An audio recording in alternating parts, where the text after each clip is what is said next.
Bonjour et bienvenue. Alors aujourd'hui, ça va être un tirage sentimental et on va aller s'intéresser à ce qu'il se passe chez votre autre.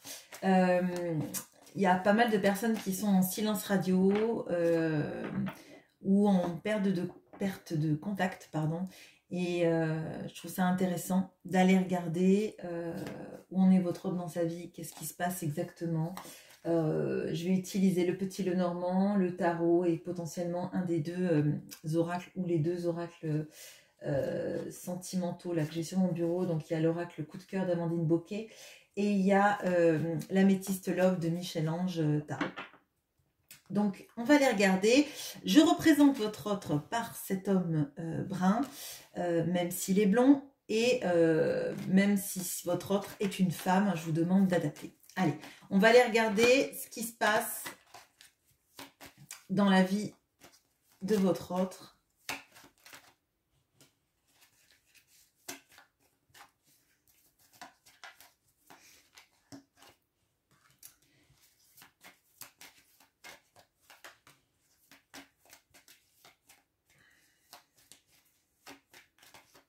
Ok.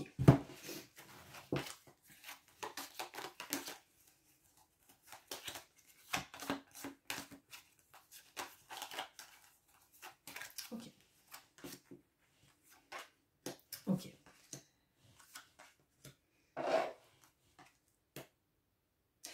Alors, là, clairement, votre autre, il est dans une situation, il est en train de se rendre compte de la toxicité de sa vie passée. Alors, potentiellement, là, on peut avoir des idées sur quelqu'un qui pourrait avoir des addictions ou qui a construit un schéma de vie dans lequel, en fait, il s'est entouré de personnes toxiques, de personnes qui ne sont pas avec lui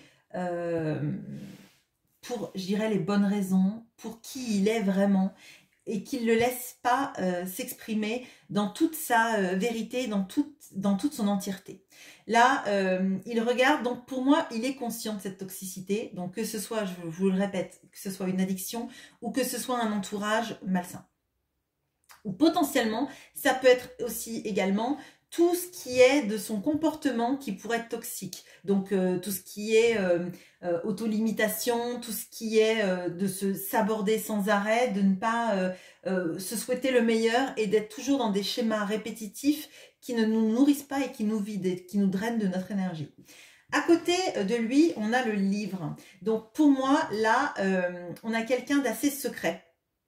Quelqu'un qui tait beaucoup les choses, quelqu'un qui ne s'exprime pas vraiment sur ses sentiments, sur sa manière de concevoir les choses, peut-être même quelqu'un qui ne parle pas à son entourage de ses envies de s'éloigner.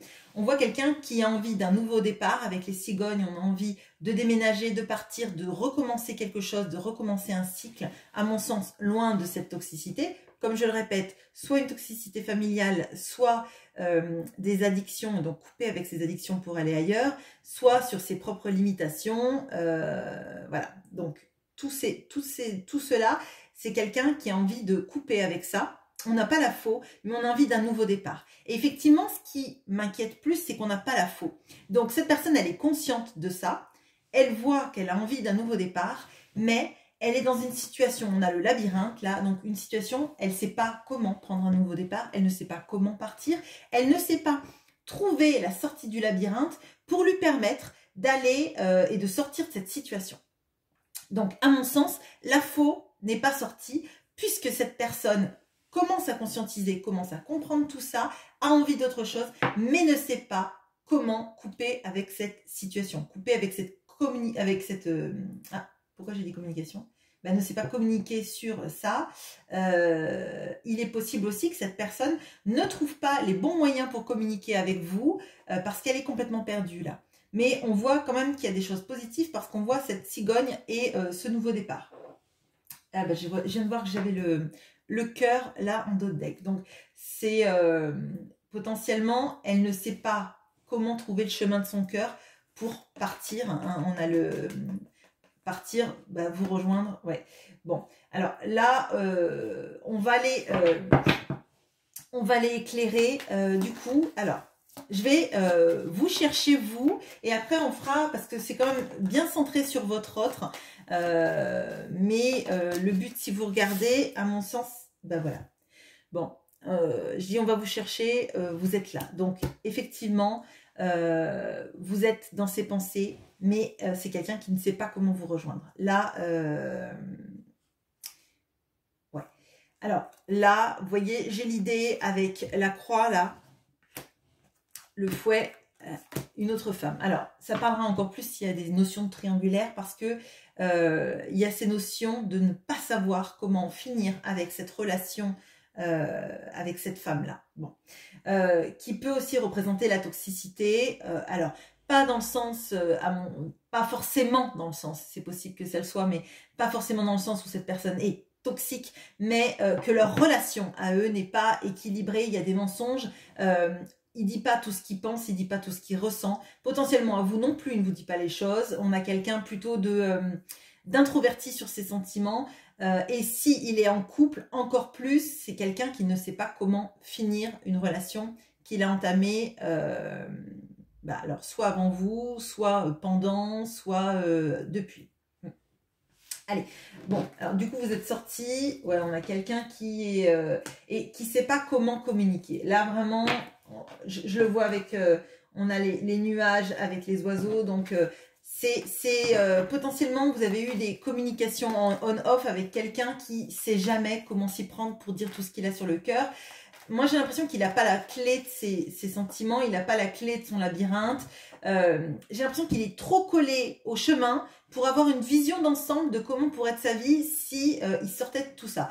Et pourtant, on voit que la cigogne, elle construit toujours des nids en hauteur, donc elle devrait avoir la hauteur de vue pour sortir de ce chemin. Si la cigogne regardait dans cette direction-là, elle s'apercevrait quel est le chemin à prendre pour sortir du labyrinthe. Moi, je pense qu'il y a des peurs. Il y a aussi des peurs de sortir d'une zone de sécurité. Je dirais pas d'une zone de confort, je dirais une zone de sécurité. Elle a toujours connu ça. Et comment sortir de tout ça. Allez, on va regarder avec le tarot. On va regarder lui. Allez. Bon. En détail. Excusez-moi. Allez. Bon, là, on a quelqu'un qui part un peu dans tous les sens. Bon, j'ai des cartes qui sautent. J'ai pas posé d'intention, mais je crois que on a quelqu'un qui a refoulé pendant trop longtemps des choses et qui veut s'exprimer. Donc là, je vais pas poser d'intention. On va voir le message. Je vais en prendre une dernière. Okay.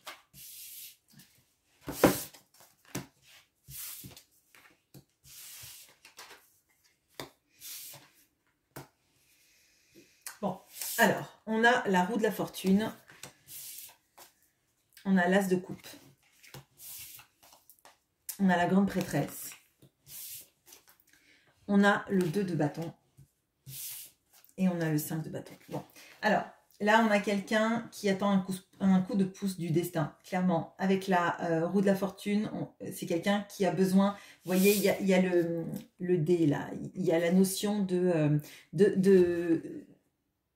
d'être aidé à faire le bon mouvement. Et à mon sens, c'est comment est-ce que je peux sortir de ma situation, de la situation toxique, en tout cas pour moi, que je vis, pour pouvoir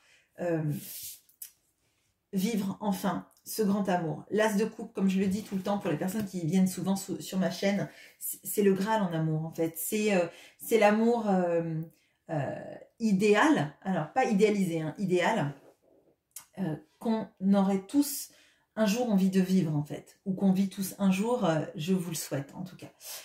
Mais pour moi, là on a quelqu'un qui regarde un petit peu où il veut aller avec ce 2 de bâton. J'ai encore cette notion de j'aimerais partir mais je ne connais pas le chemin. Vous voyez, j'ai un globe, j'ai le combi Volkswagen là, mais je ne sais pas, j'ai pas les clés. en fait. J'ai pas les clés pour démarrer ce combi. De toute façon, ce n'est qu'un dessin. Donc, je rêve qu'un jour, je pourrais partir. Je rêve que je voudrais partir. Je sais où j'aimerais partir, mais je ne sais pas comment partir. Parce que pour l'instant, je me suis pas encore acheté le véhicule. Et il va falloir que je passe par des moments de 5 de bâton. C'est-à-dire des luttes acharnées, des conflits hein, avec quelqu'un pour m'affirmer. Là, moi, je pense qu'on a quelqu'un qui peut être, certes, peut-être très charismatique, quelqu'un qui peut avoir du caractère, etc., mais qui ne s'affirme pas dans sa vie amoureuse ou qui ne s'affirme pas par rapport à une certaine toxicité qu'il n'arrive pas à surpasser, hein, clairement. C'est quelqu'un qui est intuitif, cependant. C'est quelqu'un qui ressent beaucoup les choses. Et à mon sens, moi, j'ai vraiment là la notion de... Alors, je dirais prière à l'univers, mais parce que c'est dans mon jargon. Mais c'est comme si on avait quelqu'un qui faisait des demandes. Comme dans la loi de l'attraction, s'il vous plaît, aidez-moi à trouver la solution qui va me permettre de partir. S'il vous plaît, aidez-moi à avoir ce coup de pouce du destin qui m'aide à trouver mon chemin, en fait. Mais on n'a pas quelqu'un qui lance des actions, une fois de plus. Hein. On a quelqu'un qui demande... qui demande une abondance dans sa vie, enfin, et c'est pas pour moi une abondance financière, c'est une abondance du cœur. On a quelqu'un qui ressent ses sentiments, et à mon sens, c'est pour vous, comme vous étiez tombé et loin de cette toxicité-là, pour vous rejoindre, pour savoir vivre enfin, et pour pouvoir, vivre enfin avec vous cette belle histoire d'amour qu'il ressent, la plus belle de ces histoires d'amour, la seule chose qui le fait vraiment vibrer à l'heure actuelle. Là, on va regarder, je vais prendre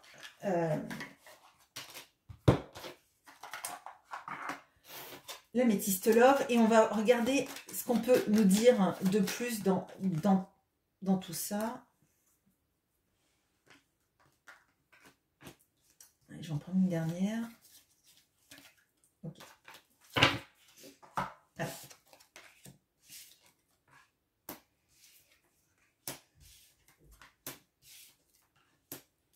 Ok.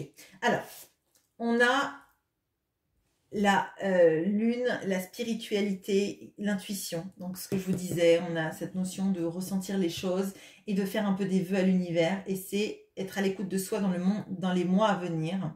Moi, ce que je ressens là, c'est que très fortement, cette personne, elle sait pas, elle est perdue. Je vous avais dit, on avait le labyrinthe, cette notion de ne pas savoir où on va. Et au lieu, en fait, de demander de l'aide à des personnes physiques, peut-être parce qu'elle se sent mal entourée aussi, et que vous, elle veut pas vous en donner, parce que là, on voit, avec cette notion relation instable, on-off, que clairement, cette personne... excusez-moi, j'ai du vernis sur mes cartes, pardon. Clairement, cette personne... elle a été en relation instable avec vous. Elle a pu vous faire des silences radio, elle a pu venir, repartir. Elle a pu avoir une relation avec vous qui ne vous nourrissait pas, hein, ni l'un ni l'autre sur une durée, en fait. Tout en ressentant ces choses. On a l'amour véritable qui va avec ce que je vous ai dit sur le grand amour avec cette as de coupe. Il y a l'affection et l'amour inconditionnel et pour moi, elle le sait.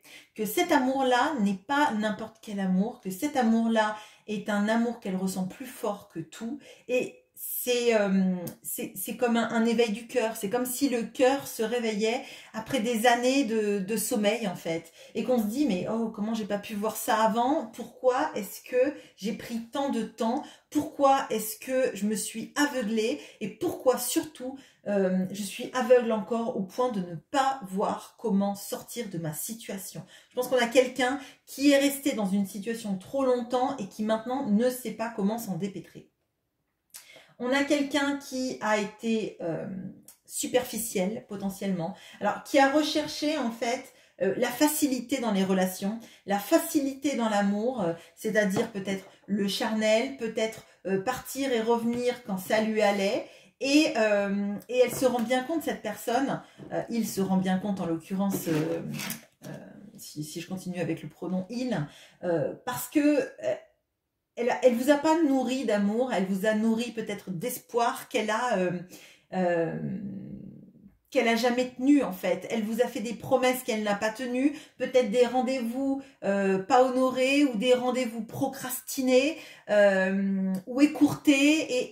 Et à mon sens, là, il y a cette notion de vous avoir fait de la peine, de vous avoir fait du chagrin et de même pas être sûr que si elle revenait vers vous, vous l'accueillerez les bras ouverts. Je pense que ça lui obscurcit aussi l'esprit et qu'elle n'est pas certaine en fait d'être bien accueillie. Bon, on va regarder avec l'oracle coup de cœur ce qu'il nous dit de plus là-dedans.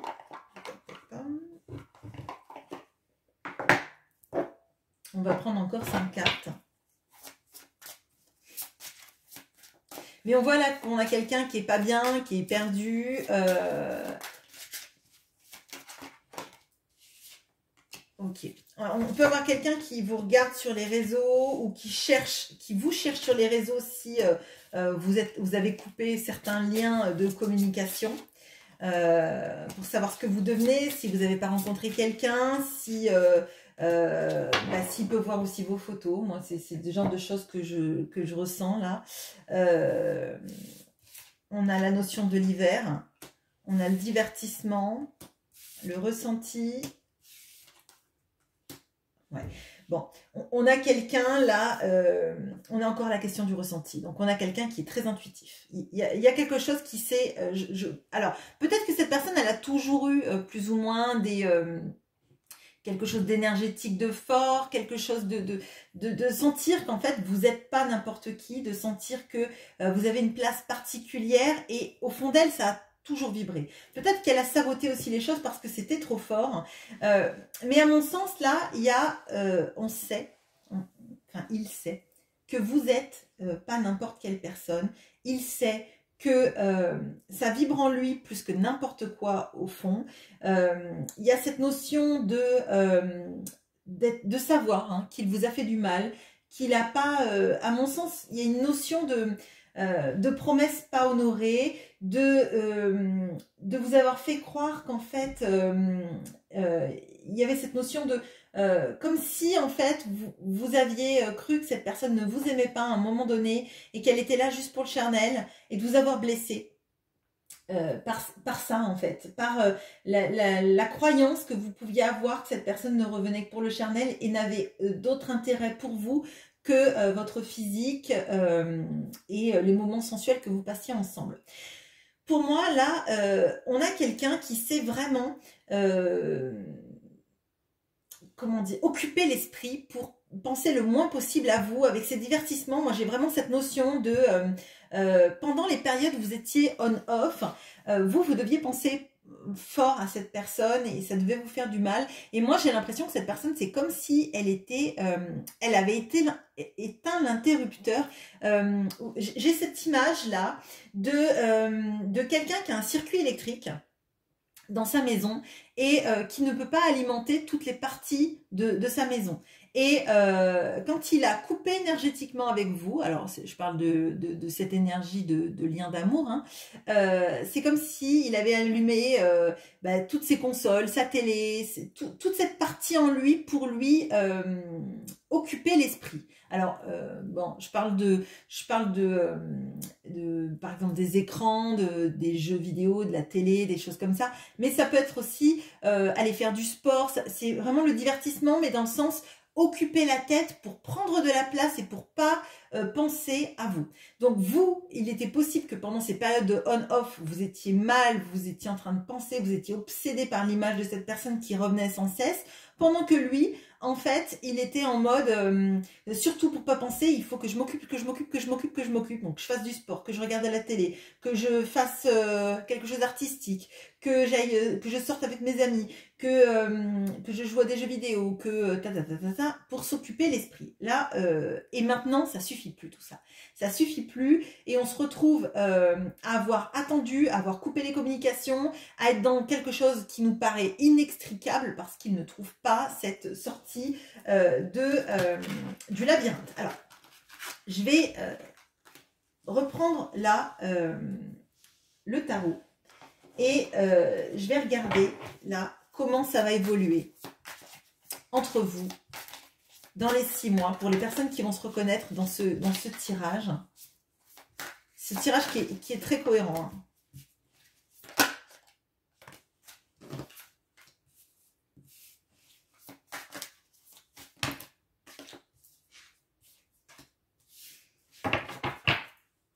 Bon, alors, on a le 4 de coupe, on a le valet de denier, on a la reine d'épée et l'empereur et la tempérance. Bon, alors, déjà, il y a encore 2 arcanes majeures, donc on a quand même quelque chose. Et l'empereur, en ce moment, ressort énormément dans mes tirages.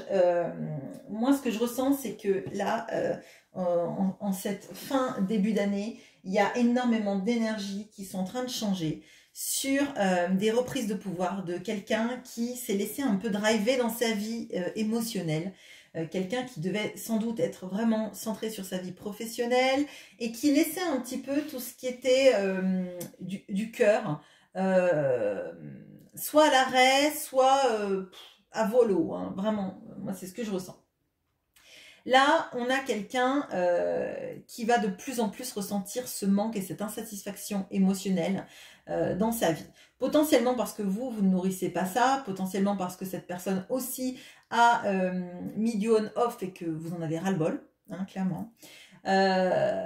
On voit que financièrement parlant, elle peut se tenter de se... Alors, si elle était en mauvaise passe financière, elle se refait un peu, et sinon, ça compte moins pour elle, en fait. Hein. On n'a pas quelque chose d'obsédant en termes de finances, donc de finances de carrière.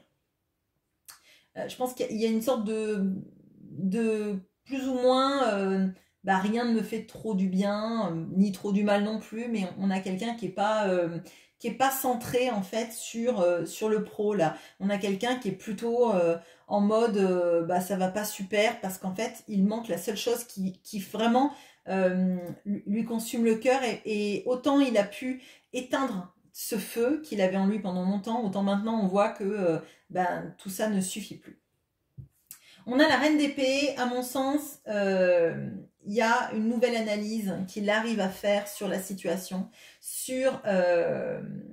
et surtout, moi, ce que je ressens, c'est que maintenant, en fait, comme vous n'allez plus dans son sens, à l'accueillir à bras ouverts, à être toujours en demande de communication, en fait, il vous sent plus froide. Et il sait qu'il va falloir réchauffer clairement l'atmosphère, mais pas de manière factice et pas de manière, éphémère. On voit, là, il y a l'empereur et la tempérance, ça veut dire que c'est quelqu'un qui va revenir à la communication, avec une communication enfin équilibrée, en ayant, en fait, à l'idée qu'il n'y a pas que sa vision du dialogue et des choses qui doit compter, mais bien vous prendre en compte. À mon sens, là, on a la lune et le soleil, ça veut dire que tout ne doit pas se regarder que sous un prisme, sous lui, sa manière de communiquer, sa manière de concevoir les choses. C'est pas parce que lui, c'est peut-être pas quelqu'un qui aime parler au téléphone tous les jours ou envoyer des SMS tous les jours, que en fait, c'est la seule manière de voir la communication. Peut-être que vous, peut-être qu'il peut vous écrire, peut-être pas souvent, mais avec des vrais dialogues, avec des vraies demandes de comment vous allez, comment ça se passe dans votre vie, se centrer un peu moins sur lui. Et à mon sens, c'est une sorte de rotation. Il n'est plus le soleil autour duquel tournent les planètes, il est peut-être la lune qui tourne en satellite autour de la Terre. Il a besoin de s'équilibrer sur sa manière de communiquer, mais s'équilibrer par rapport à vous, en fait, pas par rapport à lui-même et à sa façon de faire, c'est de vous mettre dans l'optique de parler avec vous. Voilà. On a l'empereur, et pour moi, là, c'est la grosse carte qui sort régulièrement, et pour moi, ça veut vraiment dire reprise de pouvoir, reprise des rênes des choses, et d'ailleurs, il est assis sur une planète, donc à mon sens, là, c'est je m'ancre dans la relation pour de vrai. Je regarde un peu les choses et alors, j'ai cette image-là avec le roi, l'empereur qui tient la pièce d'échec dans les mains. On avait le labyrinthe. Alors, ceux qui me connaissent savent que je ne suis pas du tout fan d'Alice au Pays des Merveilles. Même ça m'angoisse un peu comme livre et tous les dessins animés et films qui en ont été tirés. Mais il y a quelque chose sur le labyrinthe d'Alice et le roi, la reine, etc. Et pour moi, il y a, avec sa position d'empereur, il voit plus loin, il voit plus haut, il voit quelle est la sortie de ce labyrinthe en fait, pour arrêter de tourner comme un fou dans ce labyrinthe sans en trouver la sortie. On se pose, on réfléchit et on choisit avec son cœur en fait. On suit son cœur, on suit sa détermination à avancer pour avancer vers vous, avancer vers sa libération émotionnelle, libération de toute toxicité, alors que ce soit effectivement, je le répète, des toxicités en termes d'addiction, d'entourage, de triangulaire, et aussi de lui-même, de sa manière d'aborder les choses, de s'être peut-être trop plongé dans le pro et d'avoir négligé le sentimental et le bonheur, tout simplement. Là, voilà ce que je ressens pour ce tirage qui était assez fort pour moi, qui était très cohérent. Il y a des énergies très fortes là de retour à la communication, de retour d'ex. À vous, après, de choisir si vous les voulez ou non. Ça, le pouvoir est dans vos mains, bien évidemment. Dans cette période de fin de décembre, début janvier, mi-janvier, à mon avis, il y a pas seulement cette histoire de bonne résolution, il y a le fait de voir si la vie d'après, en fait, on la veut dans les mêmes schémas, dans sa zone de sécurité, ou si enfin on accepte d'être heureux et d'avancer en fait. Soit on reste perdu à tout jamais dans ce labyrinthe, soit on se pose, on laisse parler son cœur et on trouve la sortie même avec les yeux bandés. Voilà ce que j'ai pour vous. Je vous souhaite une très bonne journée. À bientôt.